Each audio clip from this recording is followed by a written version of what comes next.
Fala corretor da JD House. Nós temos o orgulho de apresentar o JD Cast, um podcast feito para você corretor, buscando te impulsionar, motivar, engajar e valorizar seu trabalho, trazendo profissionais que fazem a diferença em nossa empresa para inspirar. Se inscreva em nosso canal no YouTube, para não perder nada. É muito fácil. O primeiro passo é entrar no YouTube.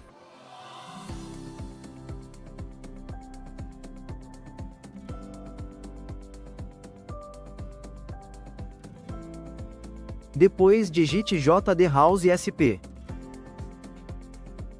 Se inscreva em nosso canal e não esqueça de ativar o sininho.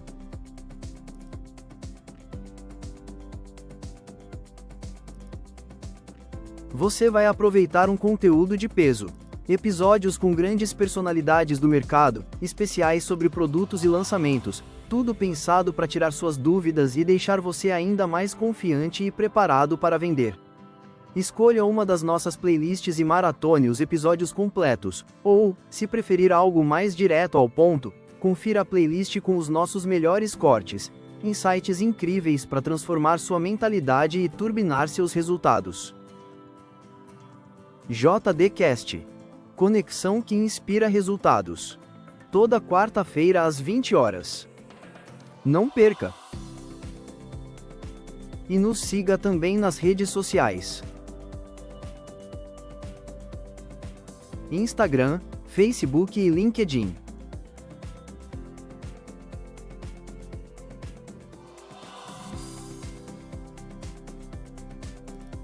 Apoio JD House.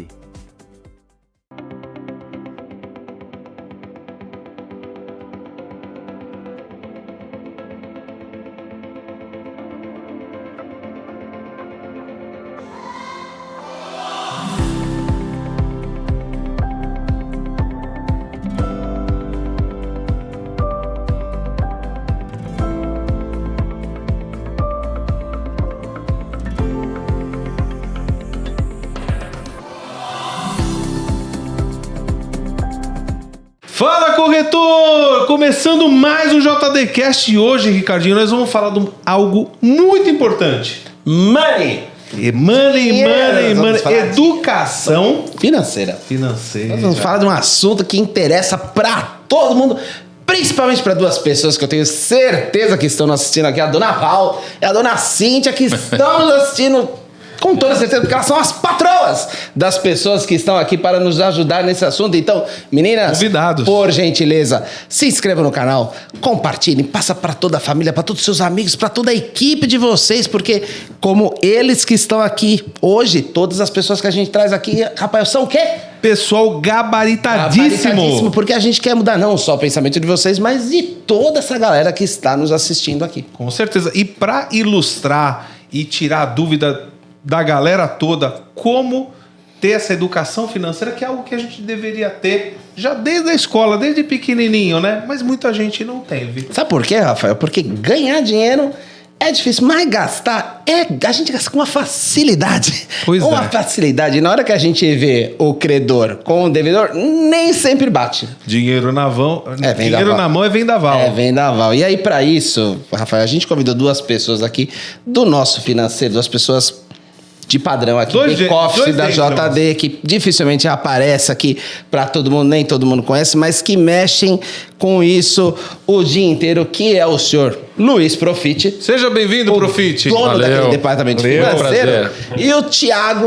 Fala, Thiagão. O subdono desse departamento financeiro, que eles aqui que organizam todo o nosso contas a pagar, todos os fluxos de caixa da JD. Então, acho que ninguém mais relevante dentro dessa empresa para ensinar essa galera a mexer com isso, com fluxos de caixas, de recebíveis, de o contrário, de pagáveis e recebíveis. E a gente tentar entender isso, né? Mas antes, Rafael, como de praxe, né? Meninos, bem-vindos aqui.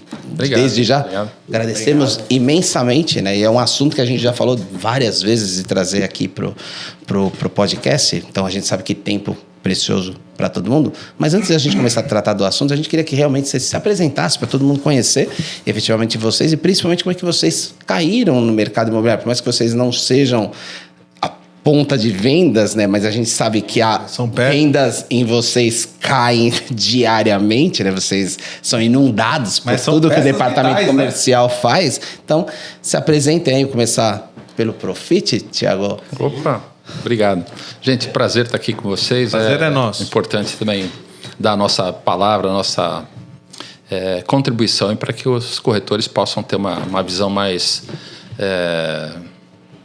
conservadora, né, do dinheiro. Eu sou um cara bastante conservador, então vou tentar passar a minha visão aí. Mas meu nome é Luiz Roberto Profit, estou na JD desde 2016, já fazem 9 anos. Caramba! Faz tempo. Assim, eu estou no mercado já há um tempinho, né? Na verdade, 50 anos de finanças já. Caramba! Trabalhei em banco, 11 anos em banco.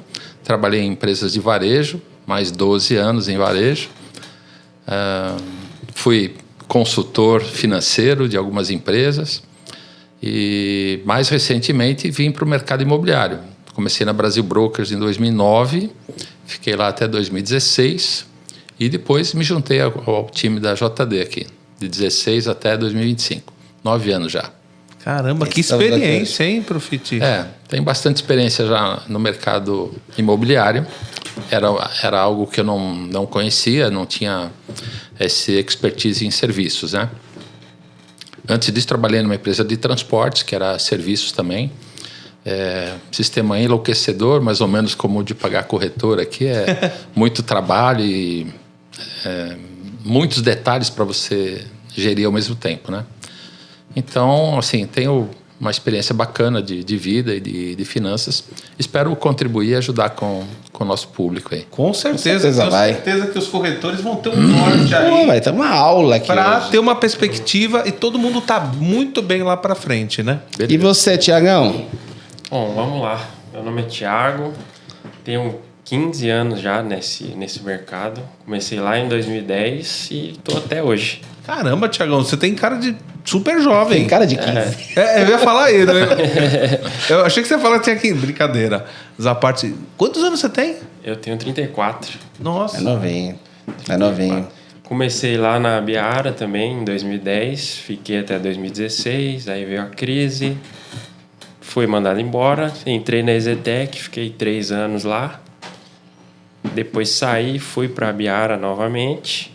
Fiquei mais 2 anos lá e depois vim para cá. Você ficou sempre em mercado imobiliário? Sempre em mercado imobiliário. A seu financeiro é imobiliário? Pega a minha carteira de trabalho lá, é sempre... É só carimbinhos. Só carimbo de imobiliária. Você gosta dessa dinâmica, hein? Tô aí, né? Legal. Bom, comecei na Secretaria de Vendas, né? Primeiro eu dava todo o suporte ali para os corretores, imprimia tabela, passava panfleto, saía o pirata, a gente entregava aquela ficha técnica do produto, né? E depois de 2 anos nessa função, eu já subi para o financeiro e estou até hoje. Nessa área aí do financeiro. Caramba, que legal. E é tão importante eles estarem aqui hoje, né, Ricardinho? Porque, assim, na dinâmica da vida de um corretor, um vendedor, um gerente, todo mundo que está na parte comercial, o vendedor, o corretor, ele ganha o que ele vende. Sim. Então, em cima disso, muito diferente de uma dinâmica e uma perspectiva de alguém que é CLT... Sim. Ele tem que ter um controle muito apurado de como gerir e ter essa perspectiva financeira e manter a sua vida financeira saudável. Então, por isso que vocês estão aqui. Vocês estão numa missão muito importante, de muita responsabilidade, porque a gente tem muitos corretores e não adianta você ganhar muito bem se você gasta mais do que você ganha, né? E a gente tem profissionais que estão em diversos perfis. Sim. Temos o pessoal super novo, solteiro, temos o pessoal que tem família constituída, diversos perfis. Então, acho que é importante a gente pensar de maneira informativa qual a importância dessa educação financeira para essa perspectiva desses profissionais que temos, né? Eu queria começar perguntando uma coisa, perguntar até para o Profit, que trabalhou em empresas de segmentos diferentes. Gestão financeira, Profit, imobiliária, varejo. Gestão financeira é gestão financeira em qualquer lugar. Financeiro em qualquer empresa é financeira, é igual. Ou não? Você tem aquelas particularidades, mas um modus operandi, né? A forma de você pensar é sempre a mesma. Recebíveis, pagamentos. É isso mesmo, Ricardo. Dentro de diversos segmentos que eu experimentei na vida, né? Bancos, empresas de serviços, transportes, empresas de varejo, tudo eu acho o mais importante é planejamento, né? Você tem diferenças de tipos de tributação, de um negócio para outro, formas de faturamento, mas dentro do financeiro, acho que o mais importante é você ter um planejamento. Planejamento poxa, eu preciso saber todas as minhas contas, quais são, Sim. que dias vencem, qual é o montante da minha despesa fixa, qual é a minha despesa variável. E dentro daquilo que eu sei que é essencial, que eu não posso deixar de pagar, né? Fazer a minha programação, fazer o meu planejamento, no caso do corretor, meu planejamento de vendas, para atingir aquele mínimo de subsistência, né? E me esforçar para ter uma gordura todo mês. Todo mês eu preciso criar uma proporção, né, entre o que você gasta, guarda, investe. Isso.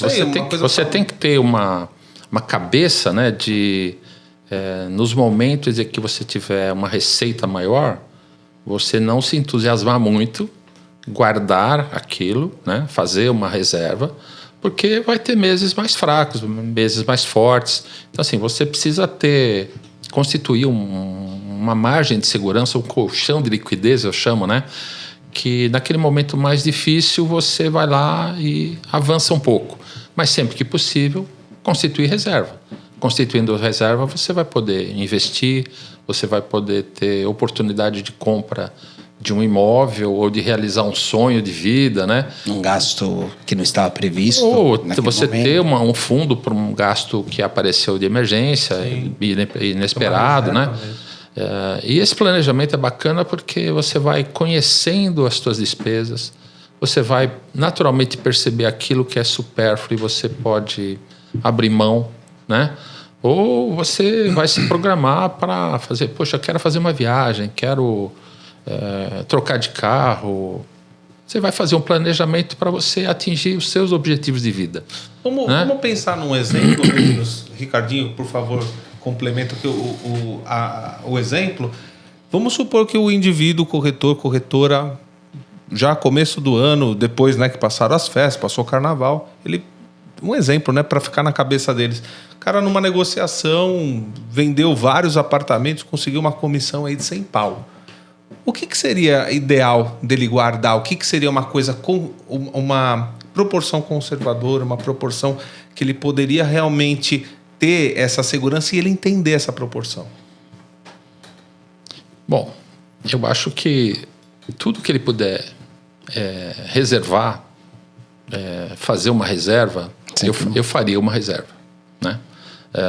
Eu tenho preferência por aplicações de liquidez imediata, né? Fundos, CDB, Tesouro Direto. Tem uma infinidade de operações que você pode aplicar. Liquidez imediata são aqueles que D mais... em D1 ou D2 você só aqueles resgata. De 1 ano, tão longos, né? Só para contextualizar. Se você tem uma reserva importante, você naturalmente no mercado às vezes surgem oportunidades de investimento num imóvel, ou uma sala comercial, ou um estúdio, enfim. Aparece um negócio lá que você julga muito interessante fazer. Se você tem essa reserva e com liquidez rápida, você pode fazer.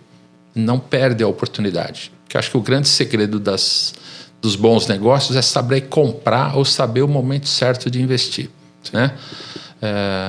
Então, se você não tem esse planejamento, você às vezes passa uma oportunidade maravilhosa na sua frente e você está despreparado. Passou. Sim. né? Não vai surgir outra. Ou quando surgir, você vai estar numa situação que você não tem condição de fazer. Então, assim, eu prefiro investimentos de liquidez imediata. Depende da reserva que você tem. Se você tem uma reserva confortável, bom, posso aplicar numa LCA, no LCI, que lá tem uma carência de 180, 120 dias para você poder ter a liquidez, né? E ela vai pagar 100% do CDI, 99% do CDI, dependendo da instituição. Livre de imposto de renda, né? Então você tem papéis para todo tipo. Liquidez rápida, 2, 3 dias. Tem papéis que você tem carência de 4 a 6 meses e depois você tem a liquidez diária. Assim, no mercado hoje tem uma infinidade.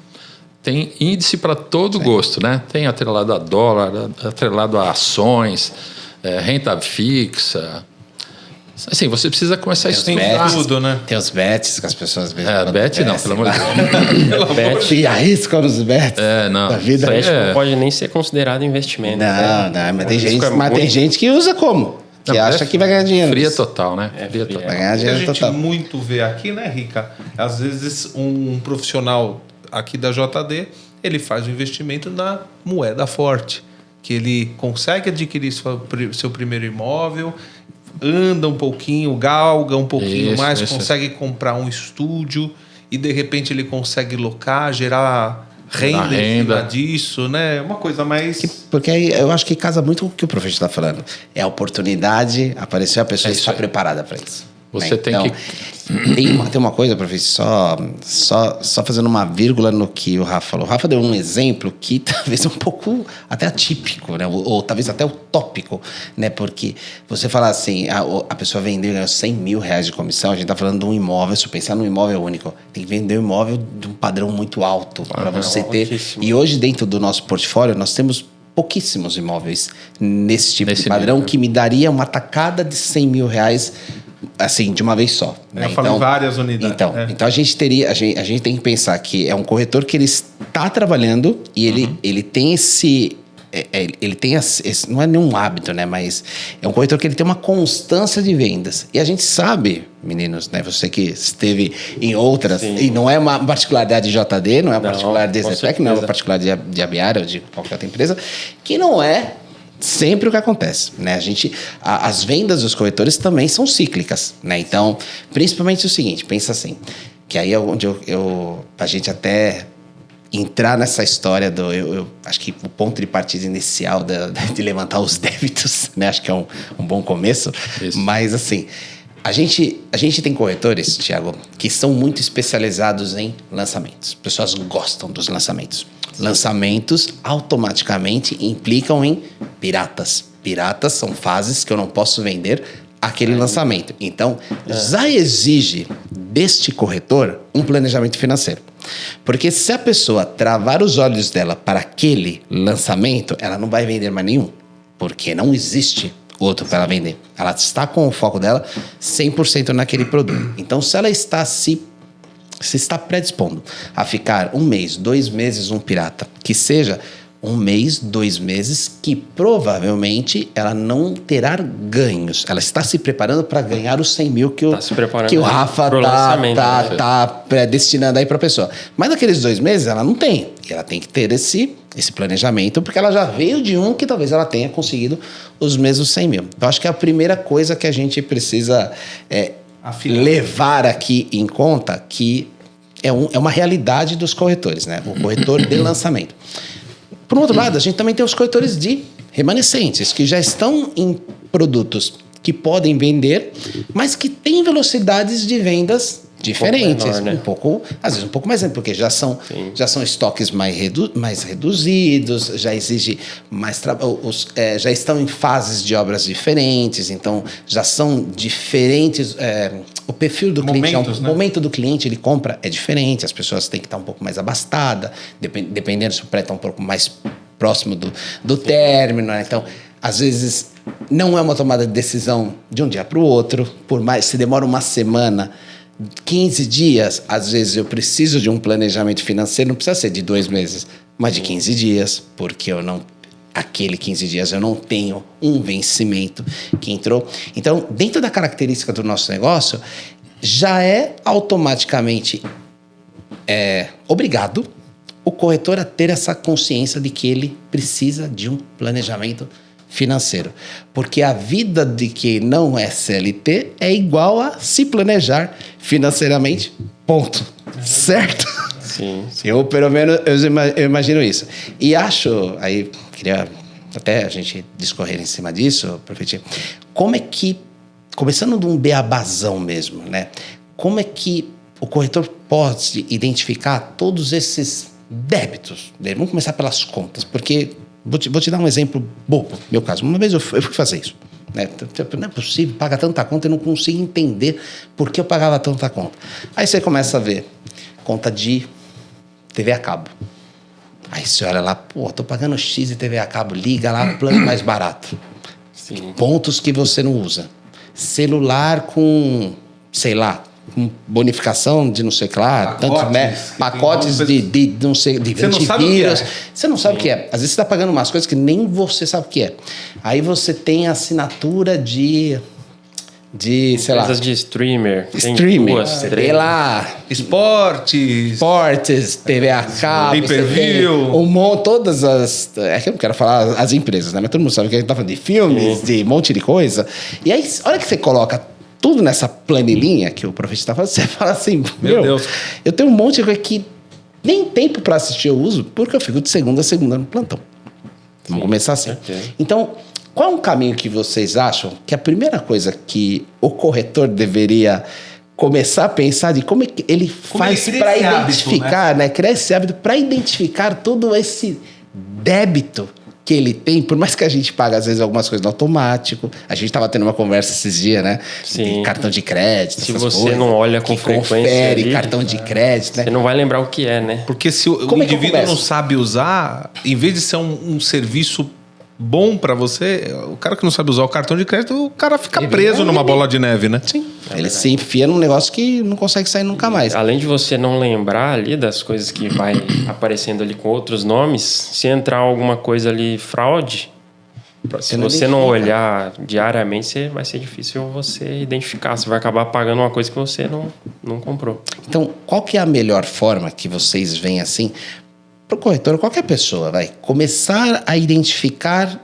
o problema, né? Eu quero começar a entender por que eu estou gastando tanto. Como é que eu faço isso? Como você gerenciaria todo esse controle do débito que você tem hoje? Bom, nós dois aqui acho que a gente gosta muito de Excel, né? Então, acho que Basicão. Já ajuda. É Planilha mais básica. é mais fácil assim de você controlar seus débitos se você planilhar. Classifica ali com o que é que você está gastando e fica mais fácil de você visualizar e ver ali seus gastos que não são essenciais para você ir cortando, né? Listar tudo. Criar o hábito, né? Pegar mês a Assim, mês. se não tem Excel, lá atrás a gente fazia isso com agendinha. Pegava Meu uma... pai faz agendinha até hoje. faz agendinha. Antigamente tinha uma agenda paulistinha, né? Era uma Meu pai é tripinha, paulistinha. né? Você Meu pai marcava vai lá nessa. conta de água, luz, telefone, mês tal. Aí outra linha, Meu pai mês também. seguinte. Você já matava ali, olha, poxa, mês passado eu gastei 100, esse eu gastei 120, a próxima conta aqui 140. Opa, peraí, tem alguma coisa errada. Sim, outra coisa, confiram os extratos de banco. Que o banco Boa. te manda uma tarifa de manutenção, te manda uma tarifa Serviços. disso, o serviço, pacote. Muitas vezes não sabe o que é, né, professor? Você nunca sabe o que é, mas assim, o pacote de serviços básico de um banco aí é 60, 70 reais. Mensal. Mensal. Caramba. Uma conta de pessoa física, 60, 70 reais Um ano, todo mês. No 700 ano, pau. 700 conto. Aí, de repente, você fez uma operaçãozinha lá com o seu amigo do banco, ele te deu um cheque especial, mas ele falou, faz um seguro aqui para mim. Aí ele já te mete um seguro de 100 conto por título mês. de capitalização. Seguro da casa. Título de capitalização. Vai somando. Né? E o Aí que o você Thiago soma falou. também com... Tem gente que tem mais de um cartão, 2, 3, 4, 5 cartões. Que E tem todos as esses anuidades dos cartões cartões. tem anuidade, tem taxa. Dinâmicas também. diferentes. Meu Deus. Às vezes tem bancos diferentes, né? Que nem eu tenho uma conta, minha esposa tem outra. E ela tem conta em 2 bancos, eu também tenho conta em 2 bancos. Aí você vai somando as tarifas, você cai duro. Né? E assim, A grana evapora. professor, assim, para todo mundo entender o problema, assim, você falou uma coisa que até me veio um exemplo na cabeça, só para você entender a bronca, Rafa. R$60 por mês de uma tarifa bancária, vezes 12, são R$700. R$700 é 10% de muita comissão de apartamento. R$7.000 é uma comissão muito comum para um apartamento, por exemplo, de 500 mil. 400 e tantos dá 1,7. Legal você ilustrar assim. 8. Tá? Legal então, que a assim, pessoa... você pensa assim, se eu levo, vamos voltar de novo à nossa realidade, um remanescente. Se eu vendo um apartamento por mês, vamos fazer de conta, estou vendendo um apartamento de mês, mais ou menos uns 500, 600 mil reais. E eu vou receber, eu estou desenhando a minha rotina de vida, uma renda de 7 mil, 8 mil reais por mês. 10% de uma renda no mês já está indo só numa tarifa de banco que eu não estou nem percebendo. Eu nem parei para conferir isso daí. Nem parou para conferir. Então, na hora que você... E pegando os exemplos que os meninos estão colocando, e isso é óbvio, porque você falou de uma coisa do cartão de crédito, as pessoas têm cartão de crédito, existem anuidades nos cartões de crédito. A hora que você começa a somar as tarifas de banco, você já vai ver que cartão. uma parte da sua comissão de um mês já foi. Sim. Mais de 10%, se entender, foi só de tarifa de bancos e de cartões. Certo? Certo. É É isso aí. O que mais? Esse dinheiro que você está pagando em tarifa, você já poderia começar a aplicar ali. Fazer um investimento. Num título de renda fixa, já começar a fazer sua reserva, né? Exatamente. Você, Outra coisa, para muita coisa de previdência, essas coisas, você consegue aplicar valores baixinhos assim, não consegue? Sim, você consegue fazer. Uma previdência que você programa um valor mensal e tal, você consegue fazer. Então, assim, tudo você tem que negociar com o banco, porque se você fechar os olhos, ele vai te meter a maior tarifa possível e você paga sem perceber. Sem perceber. O que o Thiago falou é extremamente importante também. Pegar suas faturas do cartão e olhar. Quer dizer, eu estou falando um exemplo meu. Essa semana, meu cartão foi clonado. Puxa vida. Né? Aí tive que cancelar o cartão e tal, mas assim... E o cara foi visitar um show aí desse... Como é que chama? O The Town. The Town. The Town lá. Então foi recente. Pô, então né? foi. Não é à toa que tem cara... anos que acabou. Não é à toa que tem um monte de cara nesse The Town aí, vendo o show e não trabalha, né? No meu caso, foram 3 ingressos, cara. Putz. Os caras mandaram no cartão, assim... E eles debitaram o cartão no dia do fechamento da fatura. E eu recebi a fatura em casa, fui olhar, putz, aí contestei e tal, estornaram, mas e se você não olha? Se não olha... Se não olha, se Isso é um valor menor. baixo, Você não olha. você acaba pagando sem... Se você não sem tivesse controle do que vocês estão falando, que tem que ser um hábito, né, Rica?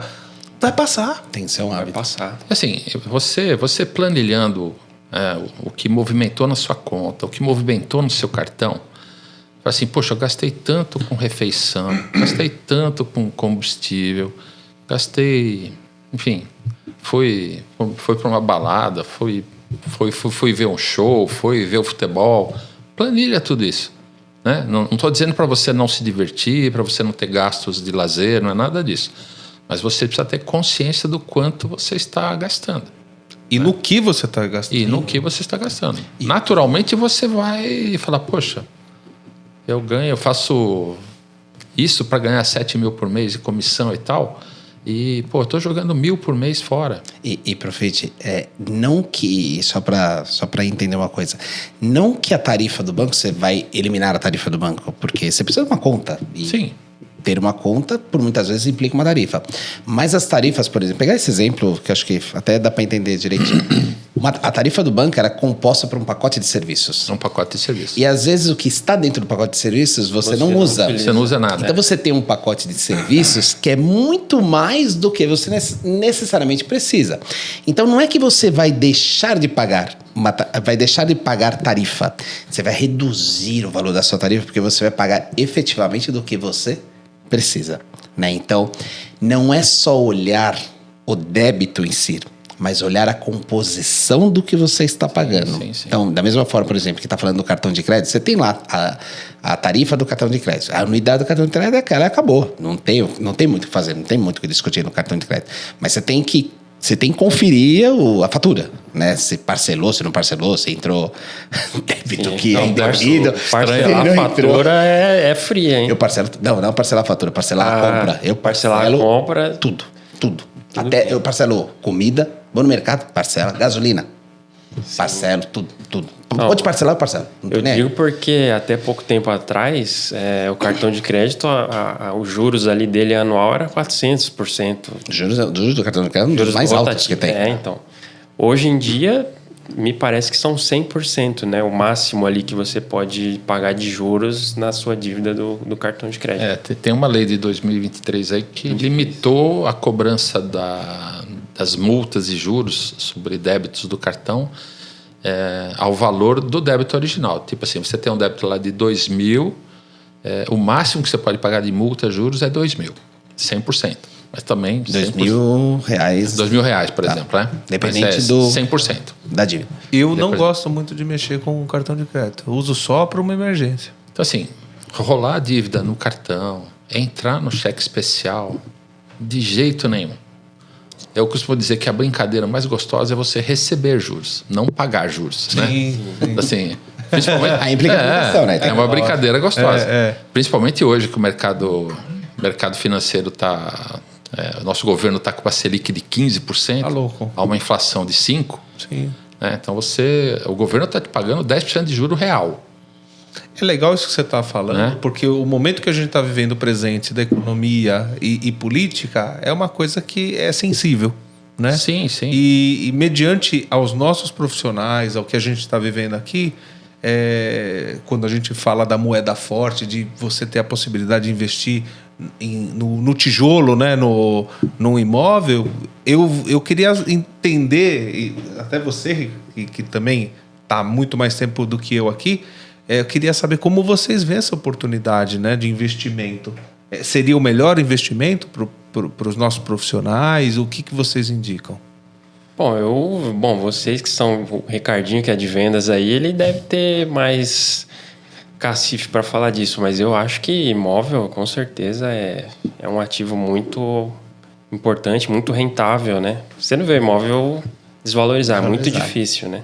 Ainda mais com, vamos dizer, essa característica específica dos produtos da Diálogo, que está sempre próximo de um metrô, né, que valoriza muito, um produto com várias possibilidades, com várias opções de planta, um produto rico, completo, né, Rica? Sim, não sei se o Profit, acho que pode até falar melhor do que eu, mas a característica do imóvel, acho que principal é por causa de liquidez, né? O imóvel não é um investimento de uma liquidez tão rápida, né? Você demanda vender, achar cliente, então é diferente de uma aplicação que nem ele colocou de uma LC, letras de crédito imobiliário e letra de crédito imobiliário. É até legal você resgata em D+1. D+1 é o dia da aplicação no dia seguinte. Né? D+1, D+2 do banco eu trabalhei no Santander, trabalhei na Caixa Econômica Federal, trabalhei um tempo lá, então algumas coisas que para mim também é até familiar. Mas o imóvel tem isso. O problema não. A característica do imóvel é liquidez. Ele tem uma liquidez, vender ele demanda um pouco mais de tempo do que você ir lá no banco e resgatar a poupança. Você aplica na poupança, amanhã você saca. Não tem problema. Então, para quem tem essa movimentação muito rápida de dinheiro, precisa sacar dinheiro muito rápido, às vezes o imóvel não é a melhor opção, caso, né? Porque a pessoa não vai conseguir vender ele no dia seguinte, né? Ou aí que acontece os problemas. Já colocou uma coisa que é muito importante. Imóvel, dificilmente você perde dinheiro. Sim. Perde dinheiro pela rapidez que você precisa vender. Porque às vezes você precisa de dinheiro tão rápido que você acaba vendendo pelo preço. Dependendo da necessidade, preço. E aí, né? A necessidade sua faz o outro, a oportunidade do outro ladrão. Essa é a minha opinião. Eu já estava numa perspectiva a longo prazo, né? Uma coisa que o Profit falou, Rafa, ainda nessa história do débito, é o cheque especial. Cheque especial, assim como o cartão de crédito, é um outro grande vilão. Porque o cheque especial mostra uma coisinha no extrato das pessoas bonita, que é o crédito.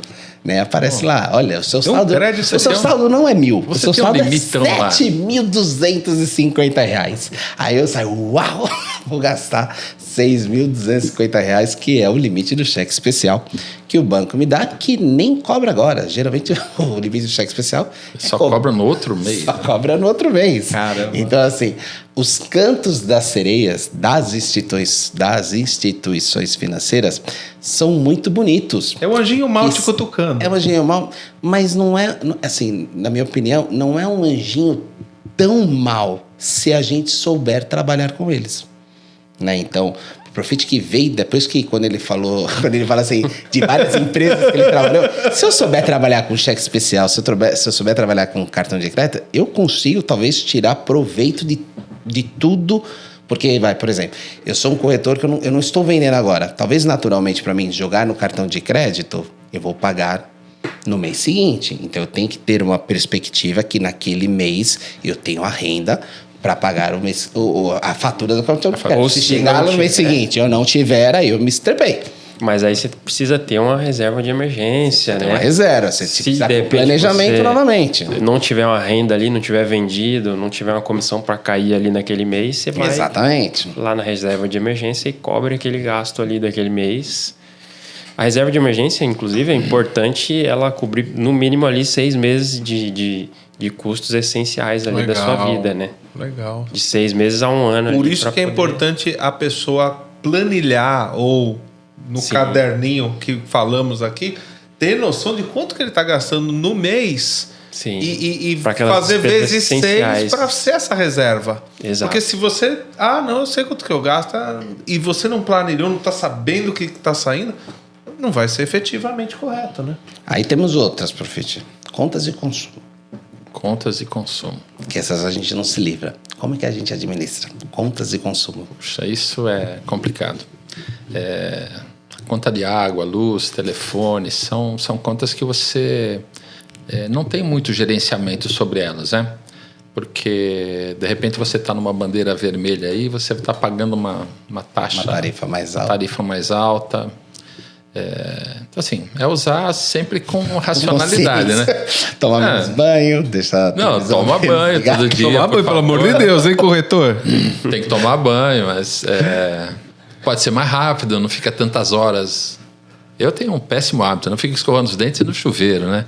Eu também. E Assim, é o meu luxo, né? Gastar um pouco de água a mais. Mas você tem que ter disciplina para todas essas contas, né? Também nunca pagar atrasado, porque pagar 2% de multa Ninguém quer. ninguém quer, né?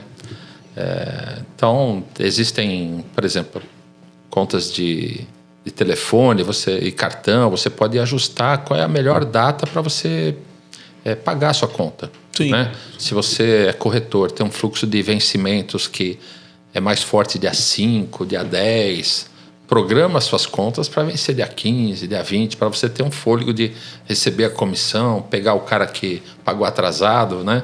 Para você não se enrolar e não pagar as suas contas vencidas, né? Eu deixo todas as contas de consumo planilhadas do ano inteiro. Então, por exemplo, se minha conta de janeiro de água deu R$30, a minha média de consumo de água de R$30, eu imagino, a minha média de consumo de água do ano, eu imagino que vai dar R$30. Passou de 30, alguma coisa está errada.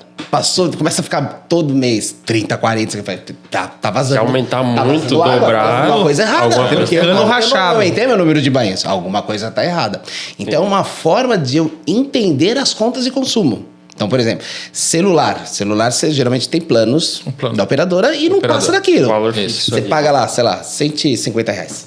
Virou 151. Alguma coisa caiu naquela conta que tá errada.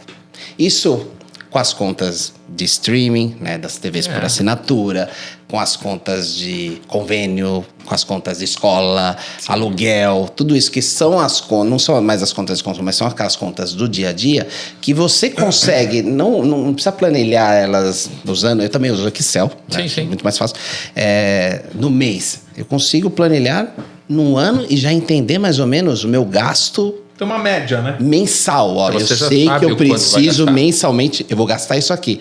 Corre. corre, porque isso aqui pelo menos vai chegar, esses boletos vão chegar, o resto a gente administra. Sim, mas aqui eles pra vão chegar de tudo qualquer isso jeito. que nós estamos falando, o indivíduo tem que criar um hábito e tem que buscar ter esse controle. Porque senão vai ficar na superficialidade. Primeiro passo que o Ricardinho falou, tem que saber o quanto é. Você não pode viver, não tem ideia do quanto é. Não, você tem que saber o quanto você gasta, né? Você tem que se programar para aquelas despesas que são fixas. Essenciais, né? São essenciais, você não vai viver sem elas, né?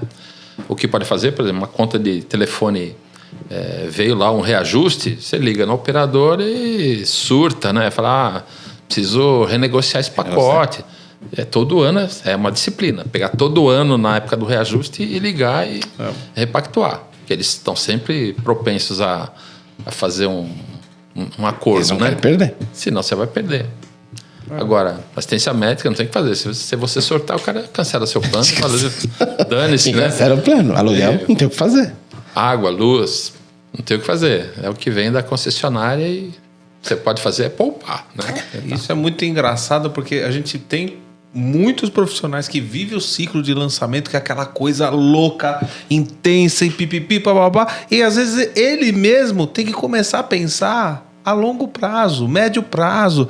Entender que às vezes ele mandou muito bem nesse lançamento aqui, né, Rica? E tá nas vacas gordas e de repente ele deu uma paulada que tirou uma grana legal, mas deu 2, 3 meses e não vendeu nada. Sim. Ele tem que fracionar essa... Isso é muito comum.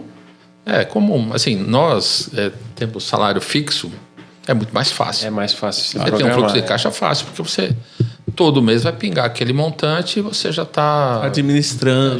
é mais fácil a sua administração. O corretor ele precisa de uma disciplina maior. Infelizmente, ele precisa ter uma disciplina maior. Independente do nível dele, né? Corretor, Independente gerente, do nível, supervisor, dependendo do diretor, nível, né? tudo a mesma Porque, coisa. assim, o nosso negócio tem sazonalidades, tem meses que são excelentes, né? Mas tem meses que não tem lançamento, tem cliente viajando, os negócios não ocorrem na velocidade que a gente está acostumado. Tem a própria sazonalidade do mercado, férias, essas coisas, as pessoas saem. As pessoas, Final de ano. as pessoas de final de ano normalmente não compram menos, viajam. A pessoa se programou para viajar, para passear, não para fazer um investimento, né? Então a pessoa tem que se preparar para isso, né? Eu acho que tem que prestar atenção lá no Rodrigo, quando ele fala assim, pessoal, mês que vem tem lançamento e tal. Tantas unidades, tantos milhões. Faz, bom, eu vou vender uma parte disso, Exatamente. uma parte desse é minha. Vou ficar tranquilão. Assim, já se programar até para ele não viajar nessas épocas, né?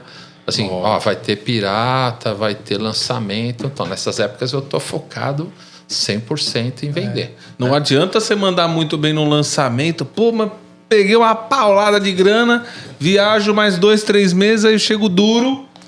Aí vou no outro lançamento. Comum. Aqui.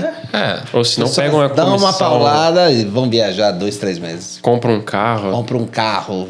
Não pode, Assim, né? depende Precisa- muito do perfil da pessoa, né? Sim, verdade. Eu tô falando do meu perfil. Eu sou um cara conservador, tenho fixação por controle das coisas todas, né? Então, assim, eu planilho quase tudo, né? Então, é até meio chato, mas sou um cara chato, né? De ficar meticuloso com as coisas, com controles da empresa, então... Pior que para mim. Eu sou metódico para mim. Para a empresa, então... Aí, Mais fala, ainda, opinião, né, pô? A opinião de vocês dois, velho. O Thiago, um rapaz muito mais novo do que você. Mas, no sentido assim, você não acha que administrar dinheiro pede conservadorismo? No nosso negócio, que, assim... Ser um CLT, você sabe toda a regra. Você sabe que tem o 13º, você sabe que tem aviso de férias, você tem mais ou menos quanto você sabe que vai ganhar no ano. Tem. O corretor não sabe. O corretor começa 1º de janeiro, não faz a mínima ideia quanto ele vai ganhar naquele ano. Depende da consultora lançar, depende dos clientes quererem comprar, depende do trabalho dele, depende dele abrir a loja dele querendo vender, né? Ele resolver ir trabalhar todos os dias, o máximo possível de dias, para tentar captar clientes. Então, é uma coisa meio incerta. A educação, de novo, a educação financeira do corretor, ela não deveria ser mais conservadora do que o uhul, vida louca. Tipo, vou sair aplicando. Vou pegar uma coisa dos exemplos que você deu. Um corretor, talvez, eu vejo muito mais sentido. Um corretor aplicar, que nem você falou, uma coisa mais conservadora, tipo, uma caderneta de poupança, do que em ações. Porque ação, a gente não sabe muito bem o que funciona. Né? Eu posso dar uma tacada e ganhar uma grana, como eu posso perder tudo de uma hora para outra. Você pode comprar uma criptomoeda. Exatamente. Eu já sou meio incerto. Né? A minha vida já é meio incerta. Eu ainda quero arriscar numa coisa mais incerta. Não sei se... Aí é uma opinião pessoal, não é... Aí eu queria realmente a opinião de vocês. Eu não consigo entender, para mim, e coloco isso para mim, eu não sou um cara muito... O banco até coloca, quando eu faço aqueles análises de perfil, ele até fala, ele escreve assim, você é conservador, moderado, e aí tem...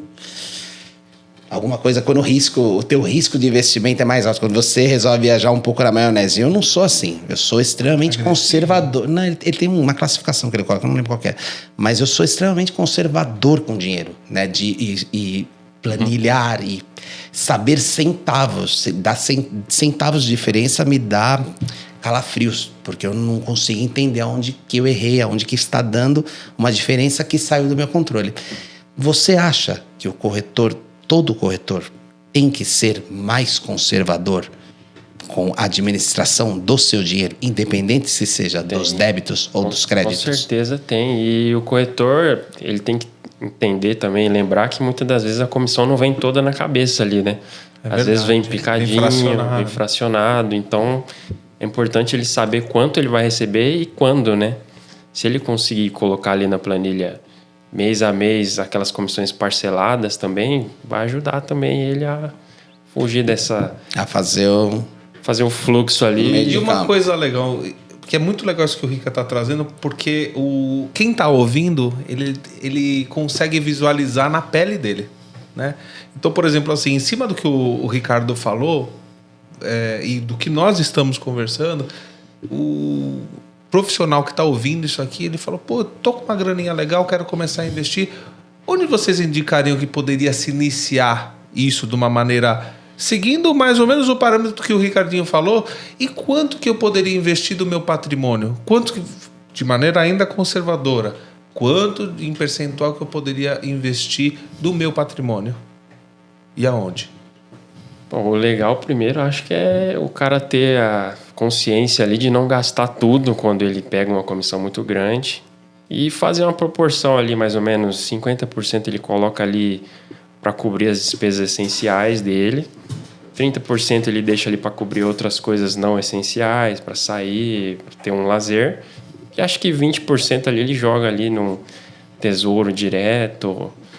Poupança não, poupança esquece, porque poupança rende 70% ali de qualquer renda fixa, né? Poupança, qualquer pessoa que tenha o mínimo de entendimento aí, não coloca dinheiro na poupança, porque não vale a pena, você está perdendo dinheiro. Às vezes perde até para a inflação, inclusive. Deixa de ganhar, né? Deixa de ganhar, é verdade. A inflação tem a poupança, melhor, tem um defeito, vamos dizer assim, né? Porque ela tem... Você fez um depósito em poupança, ela tem que fazer o aniversário dela, tem que cumprir 30 dias para ter a remuneração. Então, você tem, por exemplo, uma conta só, mas tem várias subcontas, uma para cada dia. Sim. Né?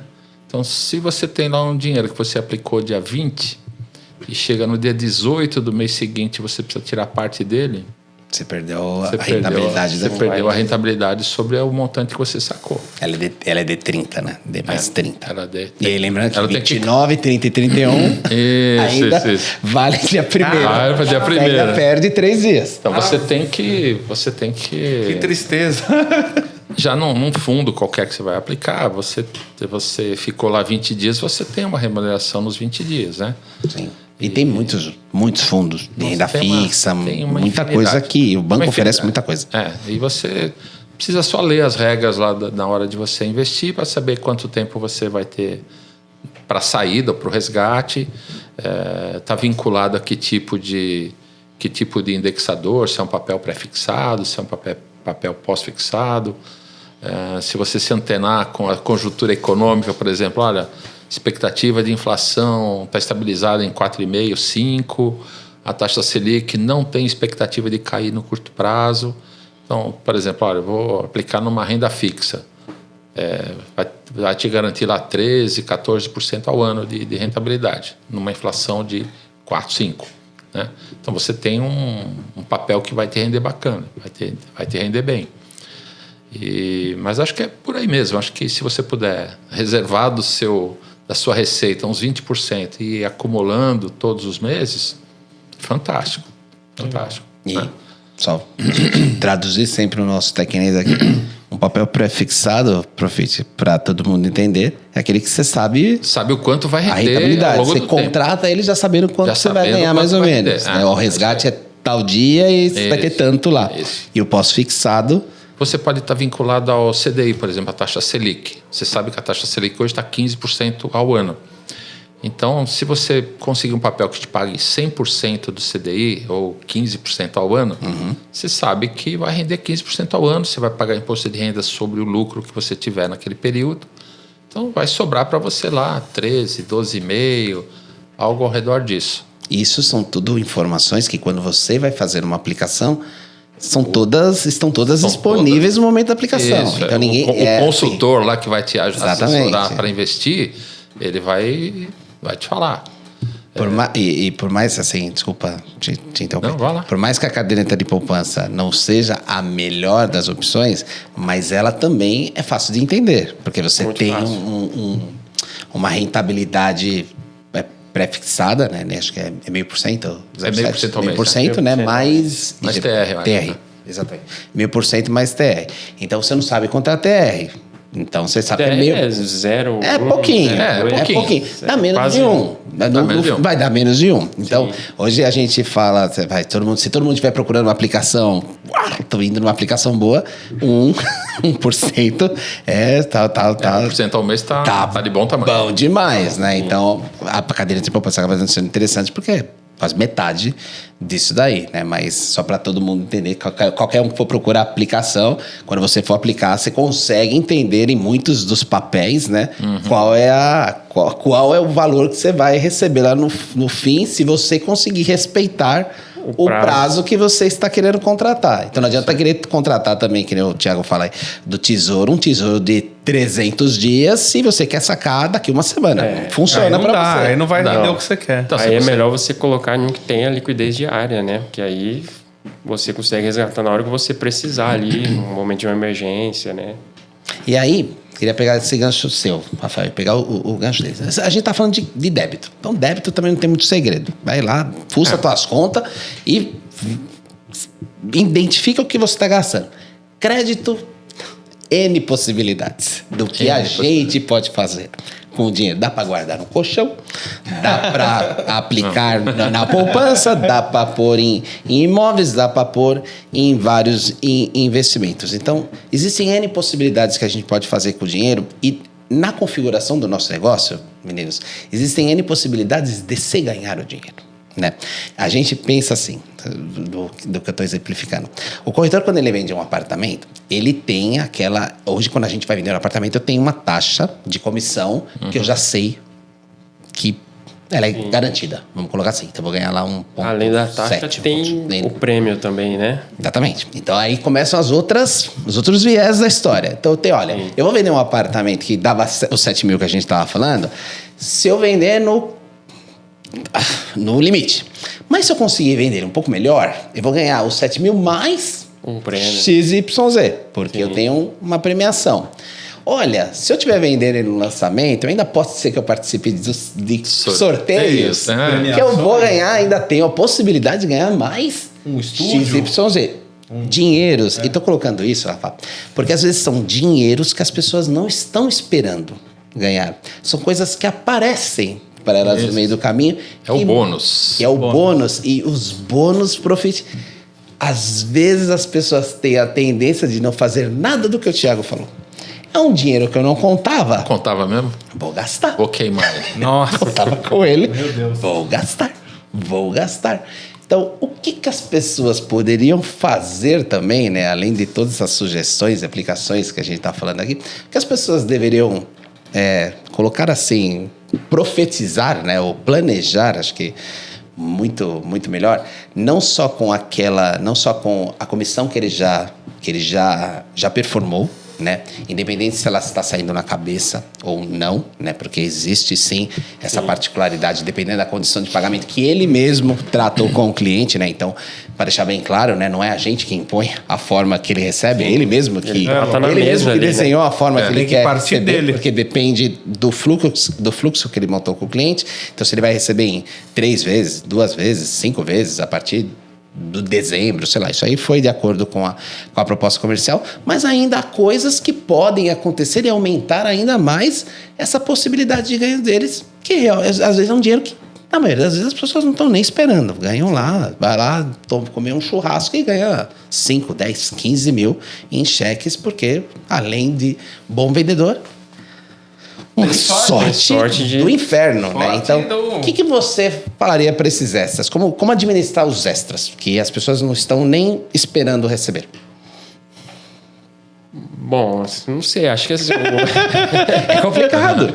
Eu achei que eu vou falar gasto. É um dinheiro que você não está esperando, né? Mas você tem que ter consciência que você não pode gastar ele todo de uma vez, né? Você tem que olhar ali para os meses futuros, ver se está tudo bem encaminhado, né?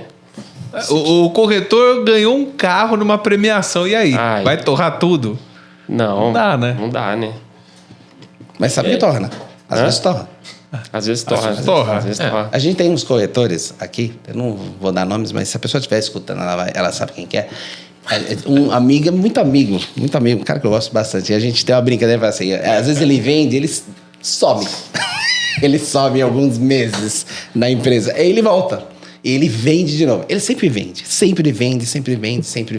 O cara é excelente vendedor. Mas ele tem essa característica, né? De vender e às vezes sair um pouquinho do circuito. E aí, quando você pensa, assim, há muitas pessoas, às vezes, com características parecidas, se as pessoas não tiverem, de novo, essa consciência, para falar planejamento, mas essa consciência de que o dinheiro é finito, né? E se você realmente não se organizar e não tiver esse negócio de eu vou chegar de novo e vou vender, você pode voltar e não vender naquele mês e vai dar um buraco no seu planejamento, né? E aí que começam todos os problemas, porque não adianta eu contar com o bônus, né, o que não esperava, porque pode ser que não apareça. Como também não adianta a gente pensando numa perspectiva diferente de um cara que está performando muito bem, vendendo muito bem. Foi o ano da vida do cara. Cada mês conseguindo performar, ganhando 20, 30 pau. Só que aí o que acontece? Ele não tem esse start mental que nós estamos tentando despertar para quem sentir que isso faz sentido, abraça essa ideia, né? Porque assim, não adianta, eu acho que o ponto inicial da proposta aqui hoje é a pessoa criar essa mentalidade, ter esse start inicial de falar, opa, esse mês aqui esse ano está sendo muito especial, estou mandando bem todos os lançamentos que estão sendo sucesso. Mas o mês que vem eu posso adoecer, pode acontecer alguma questão que a gente não sabe como que é, né? A vida, né? Sim. Cada dia uma novidade. E aí, de repente, o cara ganha 20, mas gasta 21. Então, ou seja, eu tô no vermelho de qualquer jeito. Então, se ele não tivesse start inicial, né, Ricardinho, de começar a controlar o que ganha, o que gasta, e não ver a vida em perspectiva, essa perspectiva financeira que estamos falando, não adianta nada. O que eu tenho que pensar sempre no fundo de reserva? Vocês falaram bastante disso. Sim. O que eu tenho sempre que pensar ao planejar um fundo de reserva? Porque as contas não tem o que fazer. Mas o fundo de reserva, que talvez é o X da questão. O que eu tenho que considerar para planejar um fundo de reserva decente? Difícil, pergunta difícil. Assim, de novo, eu sou um cara bastante conservador. Sempre procurei constituir reserva ao longo da minha vida toda, né? Graças a Deus consegui constituir uma reserva bacana. Mas, de início, aplicações de curto prazo, liquidez. Aí, passo seguinte, ter o meu imóvel. Passo seguinte, ter um imóvel para alugar, né? Então, assim, preparando a minha retirada de mercado, né? Sim. Assim, eu vou ter 1, 2, 3 imóveis de aluguel. A sua retirada de mercado é igual à aposentadoria. Só para... Eu já me aposentei 2 vezes, né? Só para ver se eu entendi direito. Assim, mas a ideia é você se aposentar sem quebrar muito o padrão de renda que você tem. Né? Um plano de aposentadoria, você acha que é uma coisa legal para os corretores? Porque dá para recolher um INSS, né? Sim. Dá para eu pagar um carnê-leão e garantir um INSS. Garante um INSS. Se você está bem, uma previdência privada, constitui lá uma reserva. Para um cara que é descontrolado financeiramente, uma previdência privada pode ser uma ótima alternativa. Uma boa alternativa. Tem um compromisso de depósito mensal. Tem aquele compromisso, faz para resgatar na frente lá eu tenho os 50, minha rentabilidade. 55 anos e você, quando chegar naquela idade, você resgata, né? Ou resgata parcelado, ou resgata em cota única. Sim, você está constituindo uma reserva. Eu, particularmente, gosto de trabalhar com o dinheiro, né? Assim, eu acho que faço o melhor uso do dinheiro na minha mão do que deixar um agente terceiro manipular ele para mim, né? Então, de novo, você tem uma reserva financeira com liquidez rápida. O corretor está todo dia no mercado sendo bombardeado por informações. Sim, né? Tá vendo o que está acontecendo. Fala assim, poxa, estou super antenado, sei das oportunidades, tem estúdios interessantes que vão ser lançados, tem salas comerciais num ponto interessante, o preço vai ser bacana, metro quadrado, muita procura. Tem amplitude, tem possibilidade de valorizar bastante. Tem perspectiva de rentabilidade interessante, de rentabilizar, de valorização do imóvel. Sim. Assim, vou me programar para pegar uma para mim, né? Uma perspectiva Ou, boa. principalmente, vou me programar para vender para os meus investidores. Assim, mas se eu tiver convencido de que aquilo é um bom negócio para mim, vai ser muito mais fácil vender para o cliente. Exatamente. Eu estou convencido. É uma né? coisa Se eu me fluida. convencer de comprar para vender, vai ser mais fácil ainda. Se eu estou convencido que aquilo é um excelente negócio, para convencer o cliente vai ser muito mais fácil. Você ainda se usa como exemplo. Principalmente se o cliente for um investidor, né? Então fica até mais fácil ali do corretor. Porque você comprou por um motivo também. Sim, Então, exatamente. de novo, lá na organização, né, do planejamento. Eu, se fosse corretor, eu teria planilhado todos os meus clientes da base de dados. Tudo. O que o cliente gosta? Esse cliente aqui quer 3/4, 2 vagas. Esse cara aqui quer um lazer completo. Esse cara aqui que é investidor, só quer salas, só quer estúdios. Realmente mapear a tua Você conversa. sua carteira. Conversa com o cliente, você vai tomar um não naquela primeira vez. Mas posso te fazer 3, 4 perguntas? Se você tem interesse por que tipo de imóvel, se aparecer algo interessante, posso ligar para o senhor de novo? Com algumas ofertas interessantes. E assim, você vai se especializando, você vai mapeando a tua carteira. E à medida que você se qualifica, que você funcione realmente como um consultor financeiro, um consultor imobiliário, né, melhor dizendo, De negócios. um consultor de negócios, o cliente vai te ver com outros olhos. Fala assim, aquele cara tem informação boa para mim. Aquele cara surge com opções interessantes. Sim. Quando ele ligar, eu vou atender, né? E aí sim, naquele telefonema não vai surgir, no segundo não, mas no terceiro vai dar um negócio, aquele cliente que comprou vai indicar o parente para falar com você. Você vai construindo uma carteira. Você tem que plantar todo dia.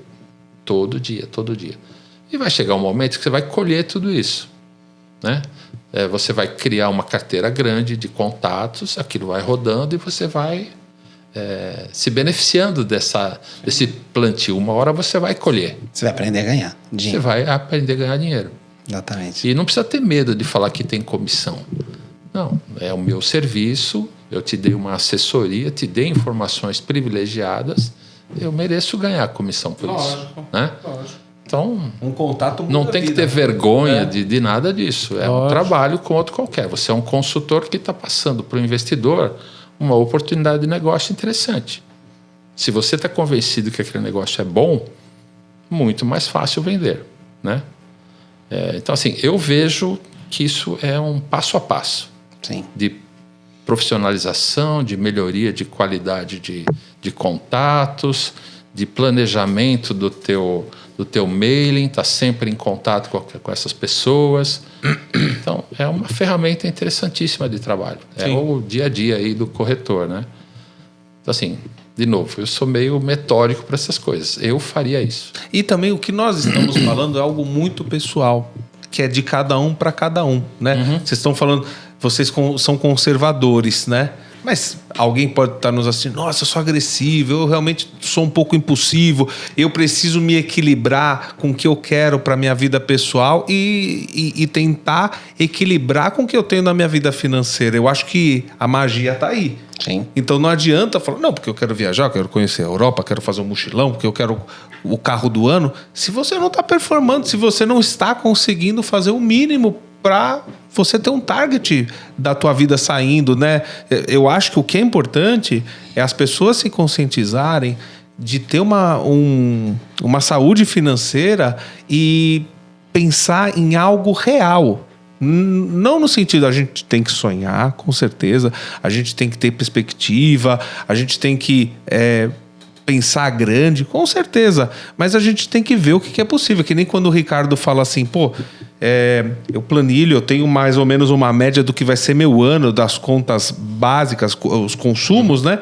Pô, se sair fora, eu tenho que ter essa visualização, porque não adianta eu ficar em Nárnia, no mundo da Disney, e de repente não for bem assim.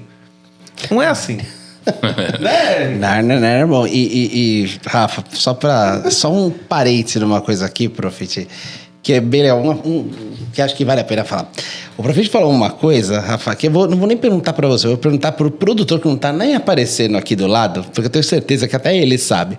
O Profit falou assim, não, que você tem que perguntar as coisas para o seu cliente, marcar lá se ele quer 2 dormitórios, se ele quer estúdio. A JD possui uma ferramenta que você faz tudo isso, onde você marca essa informação. Como é o nome dela, Felipe? Hipnobox. Então, olha como são as coisas. O pessoal do financeiro que não usa a ferramenta, ele está falando que a ferramenta de Hipnobox, para quem não sabe, é a ferramenta de CRM da empresa. CRM é a ferramenta que faz exatamente o que o Profit está falando. Gerenciamento de cliente, né? do contato em si.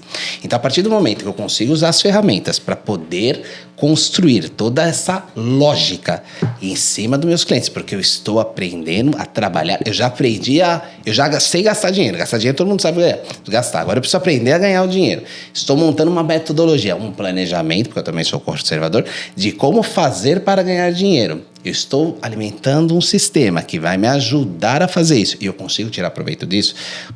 Um financeiro que é um back-office, que não tem acesso ao sistema, e ele fala a mesma coisa com que todo o departamento de vendas falou, tem alguma lógica nessa história.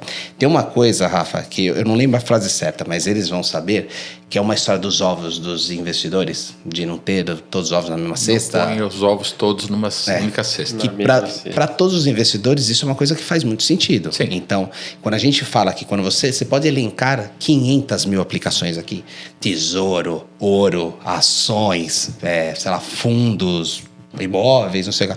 Para os investidores, essa diversificação, ela é uma coisa muito nítida, é natural, porque os caras sabem que não se deve deixar dinheiro tudo no mesmo negócio, que é um risco único. Então, se as ações têm um risco maior, eu vou usar a poupança ainda como exemplo, né? Sim. A poupança tem um risco menor, então eu vou dar uma balanceada aqui. Eu não vou deixar todo o meu dinheiro nas ações, porque eu não sei o dia de amanhã. Me vê um plano colo que, sei lá, que congela toda a cadeia de poupança, ninguém vai ter dinheiro.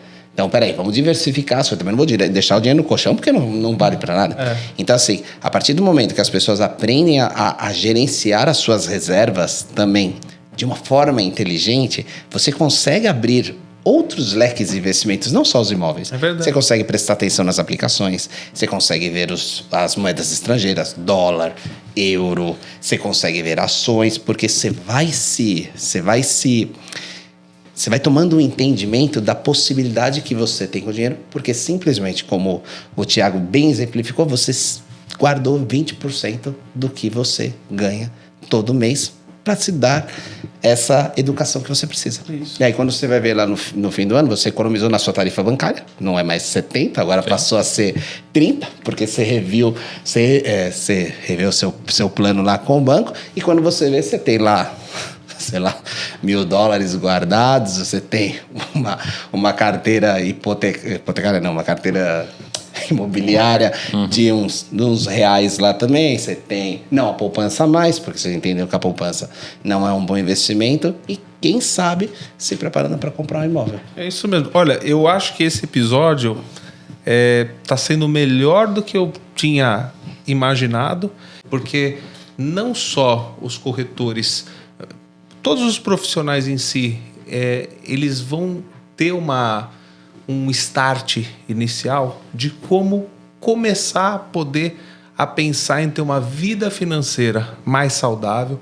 A gente que pensou em fazer isso aqui com muito carinho, com vocês que são profissionais, que têm muita experiência em ter não só o pensamento de vender lançamento a lançamento, mas como que vão ser o futuro deles, né? Então eu acho que é uma iniciativa nossa para os nossos profissionais, né, Rica? Sim. E de uma maneira muito simples, né? Que eu acho que esse primeiro encontro com vocês, até acho que a gente deveria fazer outros episódios, porque eu achei que é um conteúdo... É um começo. É um começo, Mesmo. mas eu acho que vocês estão colocando de uma maneira muito rica e ao mesmo tempo muito leve. E a gente está conseguindo, nós 4 juntos, trazer muitos exemplos. Porque tem gente que realmente tem que começar do zero. Tem uma coisa, Rafa, só para não perder.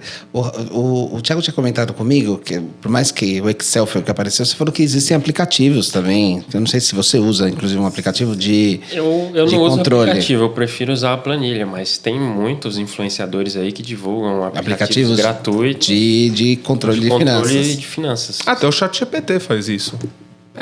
Você pode começar a falar... fazer isso que os meninos falaram, de saber o quanto que você está gastando no mês, né? Exatamente, ver o teu extrato, coisa e tal, você coloca isso de uma forma e você estrutura o que você quer, né? Mas acho que a estrutura que a gente havia conversado é mais essa controle crédito-débito. Tá. Realmente, Contas a pagar, contas a receber. e a sua Uma receita. coisa mais... Aí tem aplicativos mesmo. Legal. Mas eu acredito, gente, assim, de verdade, estou muito feliz, porque eu acho que vem a ser um norte para quem ainda não tem noção desse universo. E eu acho que todo mundo tem o direito de começar a pensar no futuro. Não é para sempre que estamos vivendo esse momento. Eu sei que 2025 está sendo um ano muito especial, não só para a JD, mas também para os profissionais. A cada lançamento é um sucesso, estamos performando. Então, gente, esse é o momento das vacas gordas. Não estou falando que para frente vai secar, não é isso, mas de maneira sadia. A gente quer o bem de todo mundo que está envolvido na nossa unidade de vendas, essa máquina de vendas. Queremos ver todo mundo bem, prosperando, todo mundo podendo estar feliz e tendo opções para dar para suas famílias, para as pessoas que a gente mais ama, né? E que aqui também é uma família. Sim. Então a gente agradece, né, Rica? Agradecemos vocês de coração pela... Deus. Que vermelho. Agradecemos vocês de coração toda a experiência e o gabarito. Assim, vocês são gabaritados, passando tudo isso que vocês de conhecimento para os nossos corretores, gente que às vezes não teve possibilidade de ter essa experiência, essa noção financeira, né? Queremos ver todo mundo bem. Amém. Acho que é isso mesmo. Tem mesmo. uma coisa só, Rafa, só antes da gente encerrar, por mais que a gente tenha feito até um encerramento prévio, tem uma coisa que eu acho que, eu estava pensando aqui, que eu acho que vale a pena a gente tocar no assunto, porque por mais que não seja o planejamento em si, isso aqui é algo que bate diretamente no financeiro, que muita gente tem dúvida aqui, né? Alguma coisa efetivamente, para todo mundo ficar ciente, né? Uma coisa, não são eles que efetivamente, não, o trâmite de comissão isso não paga aqui, mas existe um ponto específico que passa aqui, que é repasse. Né? Então, repasse, para quem não souber, repasse são aquelas unidades que a gente precisa mandar a nota fiscal para receber, pra porque receber. Em cima do valor de financiamento, ou sei lá, uma coisa assim. Vocês conseguem explicar para todo mundo como é que funciona a história do repasse para ver se a gente acalenta e acalma os corações? Hoje a gente tem poucas, pelo menos de um tempo para cá, tem poucas vendas que são feitas no repasse, assim. Pelo menos não lembro de ter muitas no repasse, mas é uma realidade, né, realidade que acontece às vezes. Vocês conseguem explicar para o pessoal como é que funciona o repasse especificamente aqui dentro? Então, tranquilo, é facinho, né? O repasse é quando é uma situação onde o cliente paga todo o valor do imóvel diretamente para Diálogo. Ele não paga a comissão para a imobiliária. Na verdade, o cliente nem está sabendo que está pagando comissão, né? Ele paga o valor da unidade diretamente para Diálogo. Algumas dessas aprovações, elas condicionam o pagamento da comissão a um gatilho. Esse gatilho normalmente é quando o cliente ultrapassa os 20% do valor do imóvel. Por exemplo, tem um imóvel lá de R$1 milhão, outro exemplo, R$500 mil. Um apartamento de R$500 mil, de VGV. A Diálogo só vai pagar as comissões quando o cliente completar R$100 mil de pagamentos. Tá. Né? Então, o cliente normalmente dá 10% de sinal, dá 50 mil, por exemplo, e parcela N vezes. Né? Ele vai pagando 5 mil por mês, 5 mil por mês, 5 mil. Quando o cliente, na conta corrente da Diálogo, chegou nos R$100 mil, que é os 20% do VGV, a gente pode emitir as notas para receber as nossas comissões. Né? Então, às vezes o corretor fica assim, inseguro, né? Poxa, vendi esse imóvel há 6 meses e não recebi comissão ainda. Isso geralmente são unidades prontas? Normalmente unidades prontas. A gente está falando dessas, só para entender, essas parcelas que você está falando são as parcelas do financiamento direto com a Diálogo. Direto. Né? Normalmente é isso. Porque o financiamento bancário você recebe numa paulada só a Diálogo, só tem que repassar realmente o financiamento bancário, a gente recebe a informação e emite a nota. Né? Quando o cliente financia numa outra instituição, à medida que a alienação fiduciária foi assinada e o crédito entrou para Diálogo, a gente tem direito à emissão da nota. Tá. Evidentemente, eu não fico sabendo aqui exatamente que dia que o dinheiro entrou, né? Mas eu mensalmente cobro a Diálogo para me posicionar, cada uma das unidades. E a Diálogo, recebendo os valores, ela me repassa a autorização para emitir as notas. Eu recebendo as notas, recebendo o valor, imediatamente repasso aos corretores. Né? Essa é a única condição em que a gente faz pagamento de comissão. Né? Por quê? Porque exige a emissão da nota, o controle financeiro com a Diálogo, essa interação com a Diálogo, né? De emitir a nota, receber, preparar aqui os nossos recibos e repassar para o corretor. Então, normalmente são unidades prontas, que o financiamento é próprio, Diálogo. Né? Quando demora um pouco mais, é por conta disso. Fazendo ainda 20%. Porque a aprovação está condicionada a um gatilho. 15% ou 20% do VGV. Isso geralmente é na aprovação. Na aprovação. Na aprovação é que vai saber. Se olhar a aprovação, está lá. Tá. Nota fiscal de comissão após pagamento de X% do VGV. Tá. Na aprovação consta isso. Porque geralmente quando é antes, né? Se você tem esses 15%, por exemplo, você pega um imóvel aí que tem 1 ano para entregar e os 15% atinge antes, aí começa a receber durante o pagamento, antes da entrega do empreendimento. Então, o repasse, obrigatoriamente, existe a condição do imóvel estar pronto, independente se vai ser financiamento bancário ou direto com a consultora. Tem diferentes formas, né? Porque às vezes o cliente tem um fundo de garantia que ele vai usar para amortizar ou para dar a parcela de chaves, né? Então, normalmente as aprovações estão condicionadas a um percentual, que pode ser valor que o cliente pagou, pode ser chaves via fundo de garantia, pode ser financiamento externo, pode ser financiamento direto Diálogo. Então, cada unidade vendida no repasse, ela tem um desenho diferente. E cada uma tem um prazo. Cada uma tem um prazo. Cada ação tem um prazo. A garantia demora um tempo. Só um alerta para os corretores que vendem unidades no repasse, para ficarem atentos à forma como foi aprovada a venda. Né? Então, eu não posso fazer nada diferente do que foi combinado na aprovação, nem tampouco a área comercial da Diálogo. Está aprovado daquela forma, temos que obedecer o que está contratado ali. Muito importante isso que vocês estão Só trazendo. acrescentar uma coisa aqui também que eu acho que é importante dizer. Não é uma coisa muito legal de se dizer, mas se esse gatilho não atingir e o cliente vir a destratar antes de atingir esse gatilho, não tem comissão, infelizmente. Diálogo devolve ali a metade do que ele pagou e não tem comissão. Acabou. Se não atingir os... Porque nem chegou a entrar aqui. Ninguém Negociação com a gente. Assim, numa venda normal, que o cliente dá o sinal e paga as comissões diretamente à imobiliária, ele começou a pagar, ele vai pagar as comissões. Ele pode inadimplir, mas nós vamos cobrar. Acionar judicialmente, enfim. Vamos fazer todo o esforço para cobrar. E a Cíntia, o Thiago lá, a gente vai fazer todo o esforço para cobrar. Numa venda de repasse, se o cliente não atingir o gatilho e desistir, destratar no meio do caminho, a comissão não vem. E tem as penalidades, lógico, nunca é um bom negócio destratar, mas é complicado. Faz parte do ciclo. Acontece, infelizmente acontece. Como tem distrato de unidade vendida de forma normal, né, sem repasse, se o cliente pagou alguma coisa, nós vamos lá acionar. Pode demorar 2, 3 anos, ou o cliente não vai pagar nem se protestado, negativado. Tem cliente que não vai pagar de jeito nenhum. Né? Isso aí. Por isso, Rafael, o ideal, dinheiro se programa com dinheiro na mão. Então, assim, dinheiro na mão se programa, que aí... O melhor dos mundos.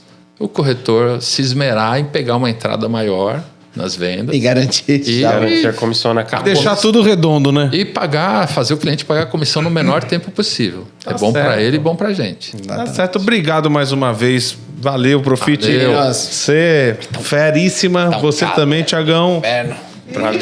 Valeu, hein? Valeu. Mais um. Gostou, Rafael? Eu tenho certeza que você vai rever todas as suas contas hoje. Pois é. Absoluta. Você estava perguntando, você estava olhando, tenho certeza que você vai começar a olhar todas as suas continhas de luz e agora que tem algumas coisas, mas você vai chegar. Tem um débito lá que eu não faço a Já vai imprimir os extratos do banco. Vai olhar tudo. Lá. Certeza absoluta. E faz que você vai identificar que tem alguma coisa lá que você não sabe. Hoje tem reunião de família. Vamos fazer essa planilha aí. Põe até a Gigi lá, porque tem certeza que ela gasta também. Ela que mais gasta. É isso aí. Embala, chiclete e doce. Gente, muito obrigado pela audiência, pela confiança e tomara que vocês tenham gostado de mais esse conteúdo de qualidade. De qualidade, meninos. Mais uma vez, obrigado demais por vocês perderem algumas horas aí do trabalho de vocês, porque, de novo, a gente sabe que não é fácil. O tempo é dinheiro.